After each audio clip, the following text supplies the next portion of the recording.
Kasus pembunuhan pria berinisial NP, 25, yang tewas bersimbah darah dengan tubuh penuh luka di depan teras sebuah rumah kampung Ketanggungan, Wirobrajan, Kota Yogyakarta.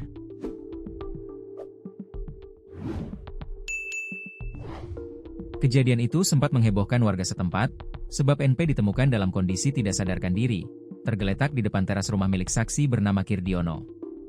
Penyebabnya karena dia, korban, diminta ambil barang miliknya yang masih berada di kos milik salah satu pelaku, kata Kapolresta Yogyakarta, Kombes Pol Eva Gunapandia, kepada awak media, Rabu, 3 Desember 2025. Selama ini, korban ternyata menunggak bayar kos yang dikelola oleh salah satu pelaku berinisial ST usia 24 tahun.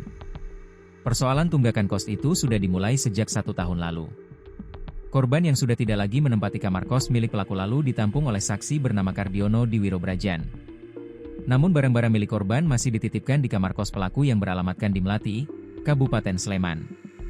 Karena dendam, setiap kali ketemu pelaku, korban ini selalu menghindar ketika diminta mengambil barangnya, kata Kasat Reskrim Polresta Yogyakarta Kompol Rizky Adrian, menambahkan. Pada Senin malam, 1 Desember 2025, pelaku ST mengajak rekannya GS untuk mencari korban. Mereka menemukan korban di Jalan Es Parman, Kemantren Mantri Jeron. Mereka berembuk untuk menyelesaikan persoalan barang-barang korban yang belum diambil di kos pelaku. Akan tetapi hal itu tidak menemui titik temu. Kemudian sekira pukul 23 WIB, tersangka GS dan tersangka ST kembali bertemu korban bersama saksi D di depan Pasar Klitikan saat membeli martabak.